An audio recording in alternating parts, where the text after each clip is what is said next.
Hello नमस्कार दोस्तों, आज हम फिर लेके आए हैं आपके लिए एक नई वीडियो। छोड़ दूंगी लेकिन तेरे मर जाने के बाद। भाई जल्दी ही कुछ करना होगा। आए दिन कोई ना कोई मारा जा रहा है।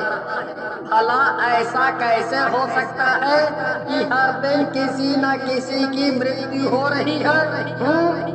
हाँ भाई, तुम ठीक कहते हो। इस तरह तो इस गांव में कोई नहीं बचेगा, हर कोई मर जाएगा। लेकिन भाई हम कर भी क्या सकते हैं? हमें तो छोड़ो, गांव में तक किसी को भी नहीं पता कि मौतें क्यों हो रही हैं। ये तो तुम ठीक कह रहे हो। भला जब समस्या का ही पता न हो तो समाधान कैसे मिलेगा? जो भी हो भाई, डर लगने लगा है, कहीं अगला नंबर मेरा ना हो।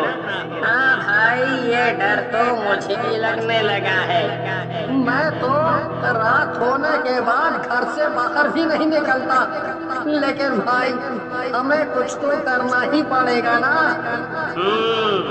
ऐसे हाथ पे हाथ रख कर तो हम सब बैठ नहीं सकते।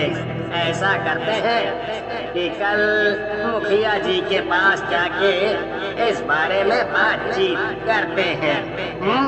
तुम ठीक कहते हो भाई, हमें ऐसा ही करना चाहिए। तुम्हारी मौत हूँ, कैसा लगा मिलकर? मुझे जाने दो, मुझे मत मारो। जाने क्यों दूं? आज तुम मरोगे और धीरे धीरे सारे गांव वाले भी मरेंगे। सब मरेंगे, सब। यकीन नहीं होता कल तक हमारे साथ था मेरा दोस्त। काश हम सब साथ मिलकर पहले उसको घर छोड़ते तो ये सब नहीं होता। हाँ राजू, तू ठीक कह रहा है। हम और नहीं, चल सरपंच जी से इस बारे में बात करनी ही पड़ेगी। समझ नहीं आता वो अभी तक शांत क्यों है, कुछ कर क्यों नहीं रहे। हाँ भाई, अब और नहीं, हम अभी उनके पास चलेंगे। राजू और भीमा, अच्छा हुआ तुम लोग आ गए। तुम बताओ तुम्हारे आने का कारण? सरपंच जी, हम गांव में हो रही इन हत्याओं के बारे में बात करने ही आए हैं। डॉक्टर महेश वो आखिरी बार हमारे साथ भी था, लेकिन अपने घर नहीं पहुंचा। भला कब तक गांव वाले लोग यूं ही मरते रहे? महेश के साथ जो कुछ भी हुआ उस घटना के बाद हम जानते हैं गांव वाले बहुत डर चुके हैं। इसीलिए हमने सोचा है कि कल से गांव के कुछ लोग मिलकर गांव की रक्षा के लिए रात भर पहरा देंगे। मैं शाम को ही एक बैठक बुलाकर गांव में ऐलान कर दूंगा। तुम सबकी मौत। क्यों बड़ी हो हम लोगों के पीछे? ऐसा क्या कर लिया है गांव वालों ने? भला तुम्हारा क्या बिगाड़ा है? अरे गांव के एक आदमी ने मेरी पूजा भूल करके मेरा बहुत नुकसान किया, जिसकी कीमत तुम सब भुगतोगे। लेकिन तुम उसकी सजा हमें क्यों दे रही हो? ताकि कोई भी चुड़ैलों के काम में फेंकने डालने से पहले 100 बार सोचे।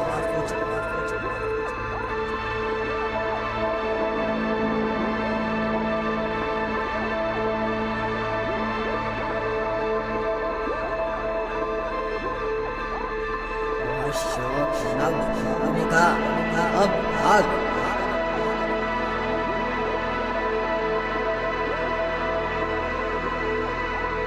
ये काम पक्का किसी चुड़ैल का है, तभी तो इस तरह लोगों को मार रही है।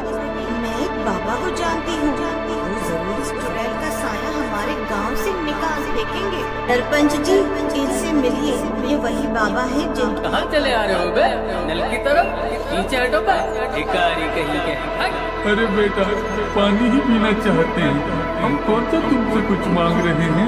अबे हटो, ज्यादा जुबान न चलाना, नहीं तो देंगे एक घंटा। साला नल को गंदा करोगे का? पीने दो बेटा, बहुत प्यासे हैं, कहीं बिन पानी हमारी जान ही न निकल जाए। हमें मरना चाहते हो तो मर जाओगे, हमें काहे मारना चाहते हो? चलो चुपचाप सब लो यहाँ से, पानी गंदा करोगे बे। याद रखना सब, हमें भगाने वाले तुम सब एक दिन इसी नल का पानी पीकर मरोगे। अजी उठिए तो, ना जाने कौन नल पर घुसिया रहा है, तनिक देखिए तो सही। ठीक है, हम अभय देखते हैं कौन है जो 12 बजे नल पे अपनी खोपड़ियाँ पटक रहा है। तुम सो जाओगे। कौन हो? हमें छोड़ दो, हमने तुम्हारा काम बिगाड़ा है। पहचाना नहीं कब है, हम वही भिखारी हैं जो तुम्हारी वजह से प्यास से तड़प तड़प के मर गए थे, मगर हमको तब पानी पिलाएंगे वे।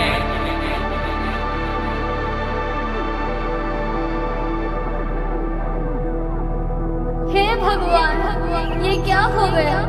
हम तो लुट गए रे। अबे कौन है ये? रात के 12 बजे नल का घंटा बजा रहा है। तेरी प्यास हम बुझाते हैं बे।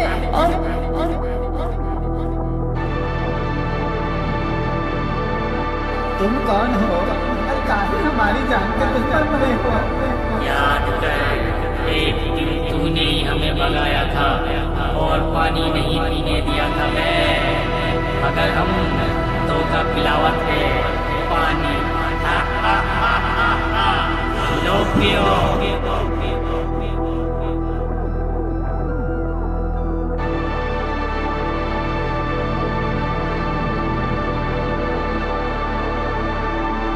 दीदी, वो तो एक एक करके हम सबको मार डालेगा। नहीं बेटा, तुम घबराओ मत, हम तुमको बाबा के पास लेकर जाते हैं। वो बाबा हमारी जरूर कुछ मदद करेंगे।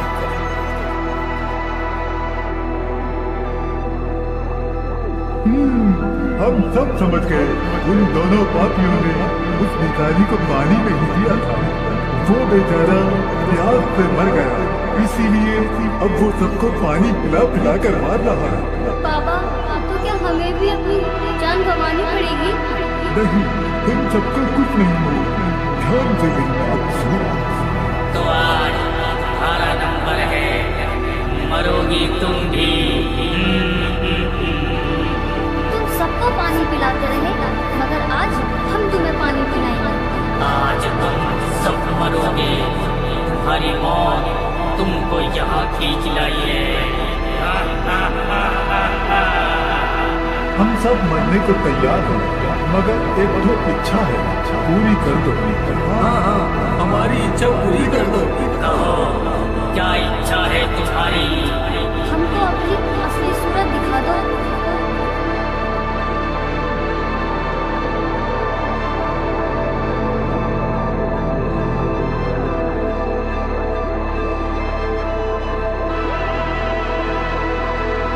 रमेश और महेश ने गलत किया। सुनो गाँव वालों,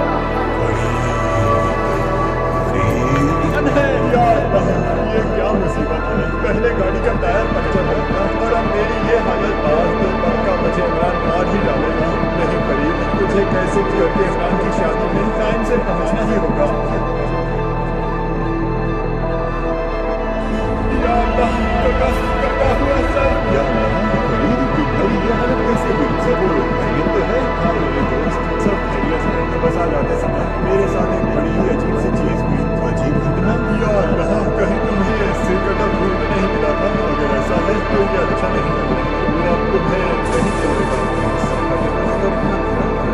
और कुछ भी बोले जा रहे हो। तुम्हें नहीं पता, कुछ सालों पहले इस गांव में एक लड़के का सिर काट दिया गया था। जब से वो जंगल में भूत बनकर घूमता है, और जिस किसी को भी अगर वो दिखाई दे जाए, समझो फिर वो सिर कटा फूल उसे नहीं छोड़ता। ये सब बेकार की बातें हैं, मैं इन सब बातों पर यकीन नहीं करता। अच्छा, मैं बहुत थक गया हूँ, अब मुझे सोने दो।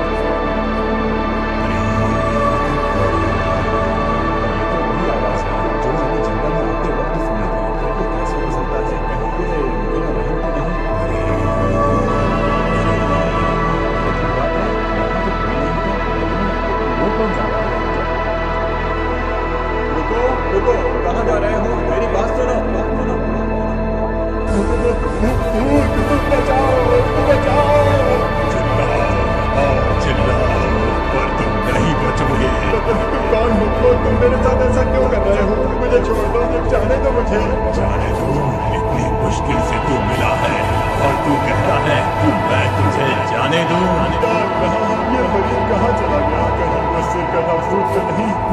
मुझे जल्दी से फरीद को जाकर ढूंढना होगा। कहीं ऐसा ना हो जाए कि वो सिर कटा भूत फरीद को अपना शिकार बना ले। धोनी तो फरीद की है जो मैंने उसे उसके जन्मदिन पर दी थी। इसका मतलब वो सिर कटा भूत पास नहीं होगा। अगर मेरे दोस्त को कुछ हो गया तो मैं अपने आप को कभी माफ नहीं कर पाऊंगा। काश फरीद मेरी बात मान लेता, कम से कम उसके साथ सिर कटा भूत ये सब तो नहीं कर पाता। या अल्लाह, ना जाने वो सिर कटा भूत मेरे दोस्त फरीद को कहाँ ले गया होगा।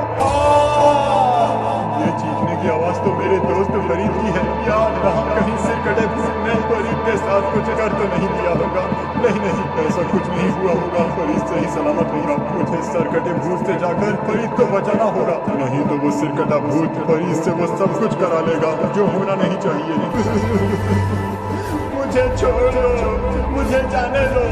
तुम मेरे साथ ऐसा क्यों कर रहे हो? आखिर मैंने तुम्हारा क्या बिगाड़ा है और तुम मुझे लेकर कहाँ जा रहे हो? बस थोड़ी देर और फिर तुम्हें सब पता चल जाएगा और फिर मैं आजाद हो जाऊंगा। अगर आप मुझे ऐसे ही देखना चाहते हैं तो इस वीडियो को जरूर शेयर करें और हाँ, इस चैनल को भी सब्सक्राइब करना ना भूलें।